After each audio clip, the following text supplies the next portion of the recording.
I just watched the Invincible TV show. You guys are right. Rex is a pretty good character. So roughly a year ago, I sat down and read through the entire comic book run of Invincible, and I fell in love with the series. I also happened to film it all and spent a month of my life editing the video, and then I posted it on YouTube and got a couple of views.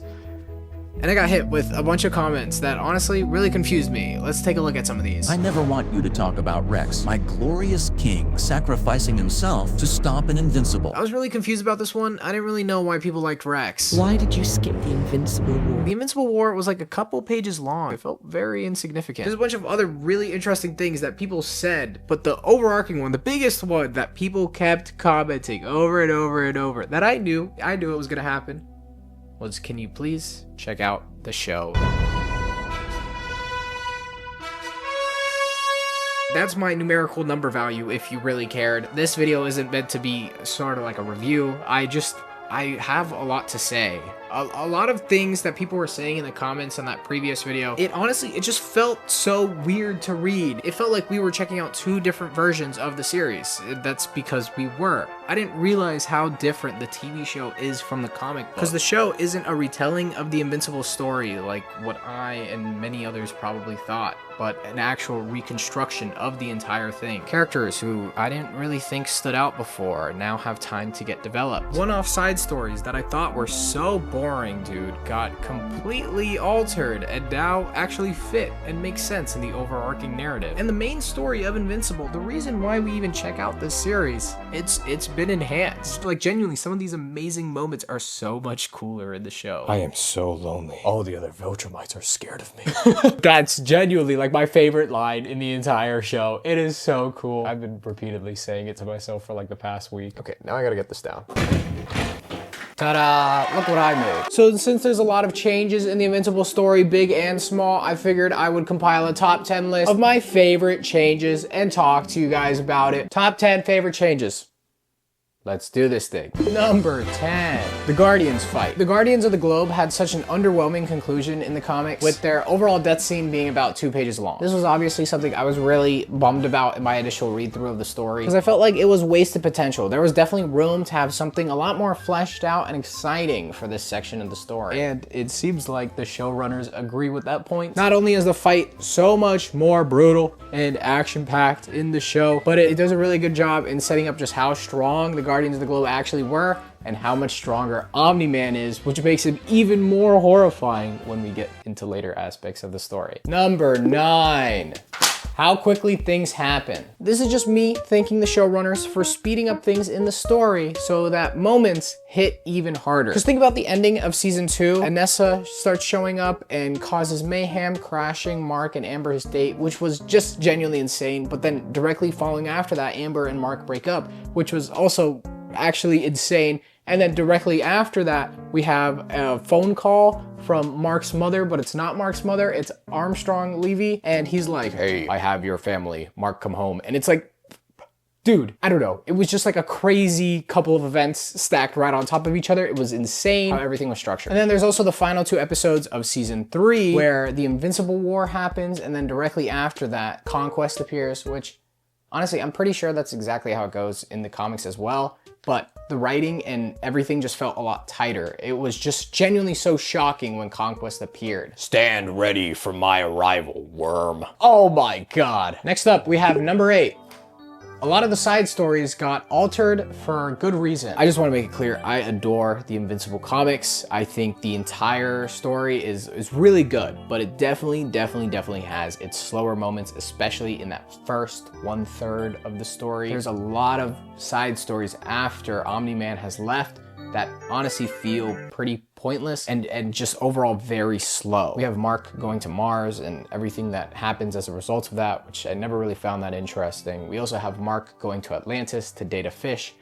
I didn't think that was cool either. And then there was the whole Titan storyline, which also I was kind of in a mixed bag about whenever I was reading that in the comic book. But they take a lot of those story arcs in the show and alter them to better fit with the overarching story. And I just think it works so much better. Genuinely, that section in the comic book where Mark has to go to Atlantis and marry the fish, I actually thought that was like the worst part of Invincible, and they completely altered it. It was great. I was so happy, and I actually liked it, which is crazy because I hated it. I hated it in the comics. I hated it. I hated it. Good job, guys. Number 7. Donald. Before anybody is confused, Donald isn't a TV show only character. He's in the comics, but he's barely really even a character in the comics. He's just meant to be badass. He's a robot from the beginning, and he's just kind of okay with it. He sees nothing wrong with it. Whereas in the TV show, he has this whole character arc about, oh my God, what did Cecil do to my body? Oh my God, I can't believe I have to live my life as a robot. Oh my God, I died. I think Donald's story arc was one of the most interesting in the show of Invincible. Donald went from being someone I don't care about to now being a character that I think is really cool. Number 6, Robot's story. Okay, Robot's story hasn't been changed too much from the comic books. A lot of what's going on in the TV show is what's happening in the comic books. The main thing I want to talk about is how they took the story arc where Robot actually becomes Rudy and they moved it forward in the story. That whole section happens a lot later in the comic books towards the ending of season 2, whereas this one happened towards the ending of season 1, which I think is a lot better. Robot is one of my favorite characters from the comic books. He becomes such an interesting character as the story develops, but at the beginning, he's not all that. He feels very stiff. He feels like he doesn't have a personality. He feels very robotic. Yeah! Thank you. Thank you. I thought the inclusion of Robot turning into Rudy this early on in the story created such an interesting mystery that we had to try to figure out. And oh my God, that scene where Robot and Rudy have their final conversation with one another is so beautifully written. Robot spent all this time, the entire season, setting up a life for himself that he always wanted, that he will not be able to be a part of. It's really tragic. Number 5, baby. Yeah, okay, here, let's talk about it. In the comic books, Rex sucks.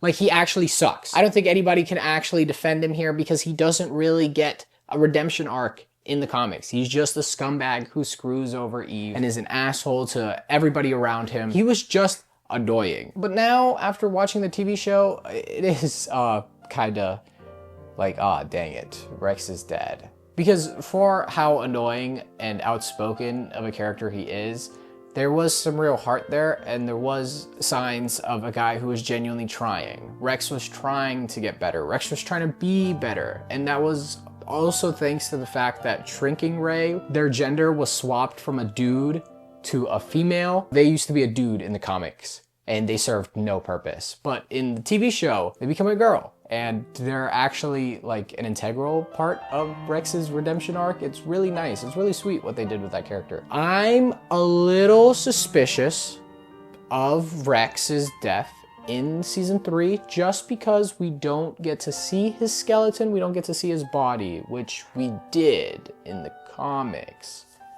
So there's potential that they might bring him back in the show, which I don't really know if I want to happen, but a lot of people like Rex, so they might do it. Number 4, Mark and Amber. Mark and Amber, personally, I like a lot of the changes that they made. I really want to talk about the fact that Amber feels a lot smarter and their relationship overall just feels a lot more mature. It was genuinely heartbreaking seeing them break up towards the end of the 2nd season. These two characters were really trying to make it work. I really liked how they broke up in the TV show a lot better than how they broke up in the comic books. In the comic books, it's a little bit of an uh-oh. Mark technically cheats on her. That one is not good. But in the TV show, it's done a lot better. I also like the fact that Amber was the one who discovered that Mark was invincible instead of him just straight up telling her. I thought it just added more to Amber's character of her being smarter. Overall, I just think the relationship was done a lot better. And it is really sad that they broke up. I'm also really happy that they broke up because I love Mark and Eve so much more. Best couple ever. Number 3.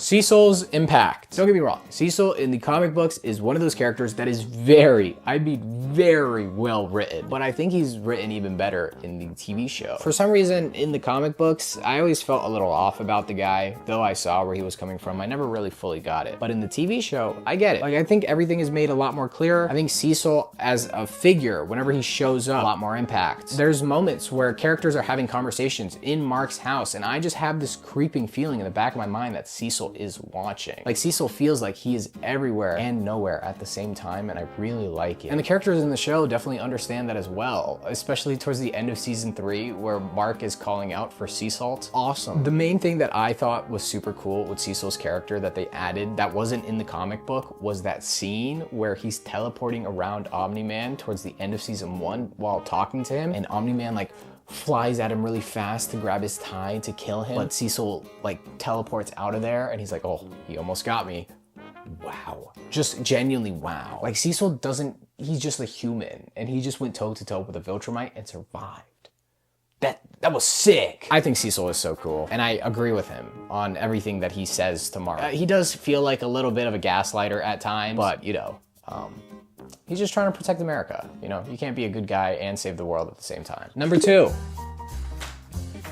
Debbie is an actual character now. In the Grayson household, we have 3 superpowered individuals and 1 human. Debbie even talks about, in being a human, being this defenseless human, she just can't keep up with the rest of the 3. And she's low-key kind of right, but not in the way that she was saying. In the comic books, I just never found Debbie as interesting as Kid Omni-Man, as Invincible, as Omni-Man. Whereas in the TV show, oh my God, she slaps. I feel like whenever she appears on screen, we are about to get some of the best writing in the entire TV show. Moments where she's sitting down with Oliver or Mark and just talking to them with a heartfelt one-on-one.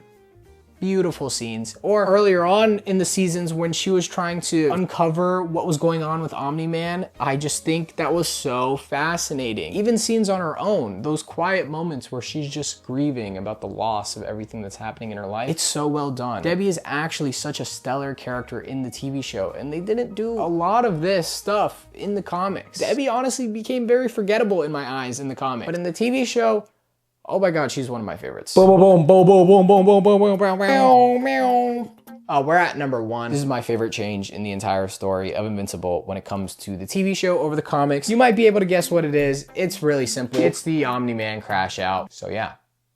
In the comic books, Omni-Man going from just being this chill Viltrumite dude to killing the Guardians to then beating up his son happens really fast, like incredibly fast. It's honestly used as a way to kick off the story of Invincible, whereas in the TV show, it's used as more of a way to finalize the first season. I just think the restructuring of how they handled this plot point was a lot more effective in the TV show. In the comics, it was cool, but after Omni-Man dips, the comic doesn't really feel like it's going anywhere for a good while, whereas I never really felt that in the TV show. Also, in the comics, I never really knew how strong Omni-Man was until he started beating up his son, whereas in the show, oh my God, I was so scared for that event to take place. The more and more I saw Omni-Man take down villains or accidentally punch his son, telling him he needs to be stronger, or just seeing him go from this individual who really wants to be there for his family, but also is a member of Viltrum and he has a mission to do, and this internal conflict, it generated fear inside of me. Omni-Man was so much more well written in the show than he was in the comic books at the beginning of the series. And I really liked it, dude. I definitely think if you are a fan of Invincible, just absolutely love the TV show, you should check out the comic books. It is different enough to be worth your time. Subscribe and go watch some of my other videos and let me know if you want another Invincible video, since it seems like you guys really like the first one. Bye, guys.